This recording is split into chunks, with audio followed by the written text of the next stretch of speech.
देश के कई राज्यों में बर्ड फ्लू यानी कि H5N1 इन्फ्लुएंजा काफी तेजी से बढ़ रहा है, जिसको लेकर केंद्र सरकार की ओर से कुछ राज्यों को कुछ एडवाइजरीज जारी की गई है और खास तौर पर उन राज्यों में जहां पर पोल्ट्री फार्म का काम हो रहा है वहां पर इसको मॉनिटर करने की जो है वो हिदायतें जारी की गई है। हमारे साथ CPDO यानी कि सेंट्रल पोल्ट्री डेवलपमेंट ऑर्गेनाइजेशन के डायरेक्टर हैं मैम कामना बरकाटा की बात कर लेते हैं। मैम सबसे पहले स्वागत है पंजाब केसरी पर। नमस्कार। जी मैम, कुछ एडवाइजरीज जारी की गई है, कुछ बर्ड फ्लू के कुछ केसेस आए हैं, कहाँ पर ये अभी केसेस ज्यादा हैं और किस तरीके के एडवाइजरीज? तो झारखंड में है, झारखंड में मोस्टली अभी बोकारो डिस्ट्रिक्ट में है, रांची में है। रांची में 550 तक बर्ड्स अभी कल के दिया होगा, कल मतलब मार देते जाके बर्ड्स जो रेडियस होते हैं जहाँ पे एपी सेंटर होता है, मतलब जिस जगह पे वो मिलता है मतलब बर्ड फ्लू का इन्फेक्शन, वहां से 10 किलोमीटर रेडियस होता है। वहां पे कोई बेचता नहीं है या परचेज नहीं करता, ये सेल नहीं कर सकते हो और कल भी कर देते बर्ड्स को। एंड कंपेंसेशन मिलता है, जो फार्मर्स होते हैं उनका गवर्नमेंट कंपेंसेशन भी देते हैं। तो अभी तो झारखंड में है, जनवरी में शायद महाराष्ट्र में हुआ था।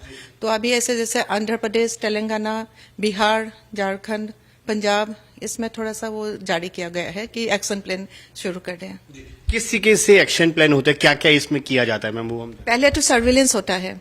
सर्विलेंस में क्या होता है, आपको कोई अनयूजुअल डेथ होता है, वो उसके लिए मतलब रिपोर्ट करना पड़ता है। कोई भी अनयूजुअल डेथ मतलब ज्यादा 1-2 बर्ड मरने से कोई नहीं, अनयूजुअल इफेक्ट है तो सर्विलेंस बोलते हैं।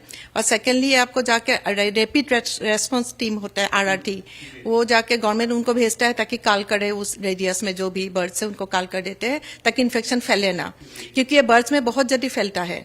लेकिन जैसे आदमियों में कम फैलता है, इतना ज्यादा नहीं, लेकिन बर्ड्स में बहुत जल्दी फैल जाता है। तो उसके बाद आप पहले तो उसको जो सैंपल्स है उसको डिजीज डायग्नोस्टिक लेबोरेटरीज में भेजना होता है, जैसे RDDL होता है। यहाँ पे पंजाब में लुधियाना में है गवर्नमेंट का जो है, तो वहां भेजते हैं। अगर वहां पे भी कंफर्म नहीं होता तो भोपाल में भेजते हैं, जो high security high risk animal disease का जो है वहां पे लैब, वहां पे भेजते हैं, तो वहां पे कंफर्म हो जाता है एक्चुअली। और जो जिस तरीके की हिदायतें हैं, हिदायतों में क्या क्या खास होता है कि कैसे, जैसे आपने बताया कि 10 किलोमीटर का जो रेडियस में आता है, उसके अलावा लोगों को भी कुछ एडवाइस किया जाता है, एडवाइजरी जारी की जाए? पब्लिक करेगा, जैसे आपको मास्क पहन के जाना है। और स्पेशली हमारे जो एनिमल डिपार्टमेंट का होता है, एनिमल हस्बेंड्री डिपार्टमेंट का, हम ये बोलते हैं कि जो बर्ड्स के साथ लगे रहते हैं, जो लेबर्स होते हैं, वो लोग फीडिंग में लगते हैं, उनके एक्सक्रीटा साफ करते हैं, फिर उसको हैंडल करते हैं, तो उनका हमने टेस्ट करवाना होता है। और they should follow all the biosecurity, जो बायोसिक्योरिटी होता है, जैसे अलग कपड़े पहन के जाना और फुल बायोसिक्योरिटी मेजर्स हम लेते हैं। जैसे आपने देखा होगा जब घुसते हैं तो हम लाइम लगा रखे हैं, तो वहां पे कॉर्शलिन का वो भी भेजते हैं, डिसइंफेक्शन करना। और उसके बाद जब कल हो जाता है, उसके बाद क्या करते हैं कि कल उस डिस्पोज भी करने का कोई तरीका होता है, जैसे पीत लगा के वहां पे डाल के फिर लाइम पाउडर देना है ताकि इसको फैले नहीं बाद में, और फार्मर्स का कंपेंसेशन आ जाता है। तो यही सब है एटलीस्ट। और लोगों को एटलीस्ट यही जो भी व्यक्ति ना जो मार्केट में, पोल्ट्री मार्केट के साथ कनेक्टेड है या फार्म में कनेक्टेड है, they should be very cautious. वहां पे बायोसिक्योरिटी बहुत जरूरी हो जाता है कि वहां से ना फैले। वही लोग जाके बाद में होता है, जैसे महाराष्ट्र में भी अनऑर्गेनाइज सेक्टर में ज्यादा हुआ था, मतलब जहां पे बायोसिक्योरिटी ज्यादा ठीक से नहीं रहता। जो ऑर्गेनाइज्ड होता है ना प्राइवेट, उनका थोड़ा सा ठीक रहता है क्योंकि वो मेजर्स फॉलो करते हैं, क्योंकि कंपेंसेशन तो कम आता है, लोगों का नुकसान ज्यादा हो जाता है। चिकन को लेकर भी कुछ है कि लोग इन दिनों में चिकन खाए या ना खाए, कुछ ऐसा भी कुछ मिथ है? नहीं, ये वायरस तो एक्चुअली 70 डिग्री में आप अगर 30 मिनट पकाओगे तो ये वायरस मर जाता है। ऐसा कुछ है नहीं कि नहीं खाओ, ये थोड़ा सा मतलब ये र्यूमर जैसा हो जाता है। और हर चीज में चिकन मत खाओ, एग मत खाओ, ऐसी बात नहीं है। If you boil it properly आप खा सकते हो। क्योंकि कुछ साल पहले जब सुखना लेक पर ऐसे ही एवियन फ्लू आया था, तब काफी ज्यादा ऐसे कुछ मिथ्स चल पड़े थे कि चिकन खाने से ये फ्लू फैल सकता है, तो वो चिकन की शॉप्स वगैरह बंद हो गई थी, यहाँ तक कि उसके बाद वो मेजर्स आपको लेना पड़ेगा, मतलब सिक्योरिटी मतलब बायोसिक्योरिटी मेजर्स लेना पड़ेगा। लेकिन आप जब पकाते हो ना, मैंने बोला आफ्टर 70 डिग्री आप 30 मिनट्स पकाओगे तो वायरस रहता नहीं है। तो it is not a problem कि आप हाथ अच्छी तरह से धो। हैंड हाइजीन बहुत इंपॉर्टेंट है, हाथ को अच्छे से धोना, सब कुछ वो लेके। और आई डोंट थिंक वो नहीं खाने की बात नहीं है। जैसे कोविड में भी पहले लोग ये मत खाओ बल्कि बंद कर, इंडस्ट्री वो हो गया था, वैसा कुछ है नहीं, दैट इज नॉट देयर। और मुझे लगता है जो फार्म्स है, गवर्नमेंट फार्म हो या प्राइवेट फार्म हो, they should take more security measures लेना चाहिए उनको। पंजाब में जो आपने बताया कि हिदायतें की गई हैं, क्योंकि यहाँ पर भी पोल्ट्री फार्म का काफी ज्यादा बिजनेस है, खास तौर पर कौन सा एरिया है जहां पर ये ज्यादा इसके होने के चांसेस हैं?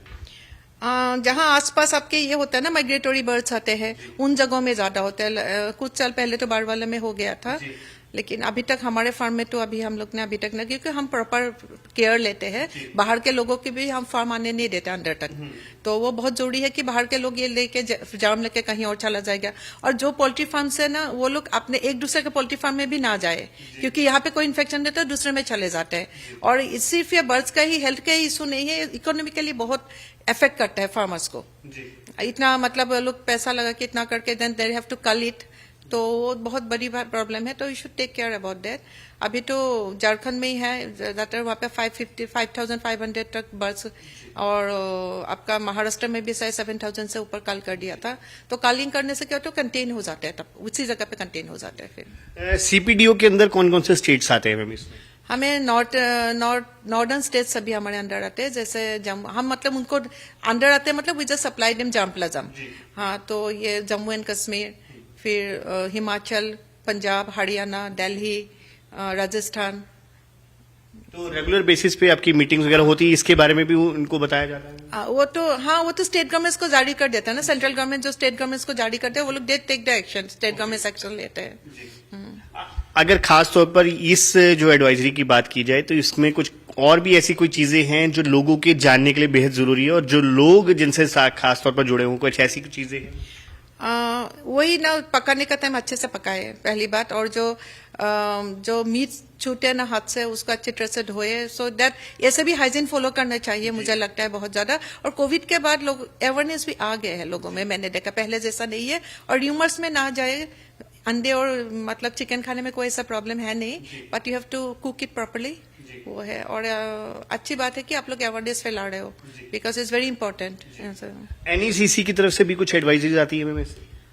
एनईसीसी का अभी तक तो नहीं आया मुझे, सेंट्रल गवर्नमेंट ही स्टेट गवर्नमेंट को देते थे action plan, and they carry out the action plan जो है। और मैंने कहा वो जो हमारे डिजीज डायग्नोस्टिक लैब्स है, वहां पे मतलब कोई भी सैंपल, कोई भी अनयूजुअल डेथ है, बहुत मतलब बड़े मात्रा में कोई मर रहा है तो बर्ड्स, तो उसको सैंपल भेजना चाहिए। हम तो रेगुलरली भेजते हैं ताकि we check our bird flock. Last सवाल मैम, क्योंकि माइग्रेटरी बर्ड्स का जो टाइम होता है वो अक्टूबर टू फेब तक होता है, अब वो टाइम निकल गया है, क्या आगे भी ऐसी कोई चीज है, ऐसे कोई खतरा पड़ सकता है कि अगर फिलहाल तो हालांकि पंजाब में कोई केस नहीं है, लेकिन आगे जैसे टाइम निकल गया है उसके बावजूद कुछ ऐसा हो सकता है कि बर्ड फ्लू का कोई चांस हो सकता है? अभी तो होना नहीं चाहिए, एक्चुअली जनवरी तक ही टाइम रहता है बर्ड फ्लू का यूजुअली, तो अभी तो होना नहीं चाहिए। लेकिन अभी झारखंड में भी हो रहा है, वो थे, तो तभी एडवाइजरी जारी किया 9 स्टेट्स में, शायद 9 स्टेट्स में। तो अभी तो होने के, अभी पंजाब में मुझे नहीं लगता, लेकिन ऑलरेडी अगर कोई इन्फेक्टेड है तो फिर प्रॉब्लम है, पहले से इन्फेक्शन आ गया है तो वहां से फैल सकता है। Thank you so much. So बिल्कुल ये थे कामना बरकाटाकी जी, जो कि बता रहे थे कि किस तरीके से जो 9 राज्यों को जो है केंद्र सरकार की ओर से एडवाइजरी जारी की गई, और खासतौर पर जो झारखंड और जो और स्टेट्स की बात कर रहे हैं कि वहां पर हालांकि जरूर बर्ड फ्लू के केसेस है, लेकिन फिलहाल पंजाब को भी चाहे एडवाइजरी जारी की गई, लेकिन यहां पर अभी तक कोई ऐसा केस रिपोर्ट नहीं हुआ। लेकिन जहां तक लोगों के चिकन खाने और अंडे खाने को लेकर सवाल है, क्योंकि कई जगह पर इस तरीके से भ्रांतियां फैलाई जा रही है कि चिकन खाने से ये जो है बर्ड फ्लू तेजी से फैल सकता है, इसको लेकर भी मैम ने पूरी बात कही और कहा है कि इसमें कोई भी सच्चाई नहीं है, क्योंकि जब चिकन को जब 70 डिग्री सेंटीग्रेड पर जब उबाल लिया जाता है या पका लिया जाता है, उसके बाद उसका इन्फेक्शन खत्म हो जाता है, तो लोगों को उससे डरने की फिलहाल जरूरत नहीं। लेकिन जहां तक केंद्र सरकार की ओर से एडवाइजरी की बात है, वो प्रिकॉशनरी तौर पर एडवाइजरी जारी कर दी गई है। वीडियो जर्नलिस्ट कुलजिंदर सूद के साथ अंकुश महाजन, पंजाब केसरी टीवी, चंडीगढ़।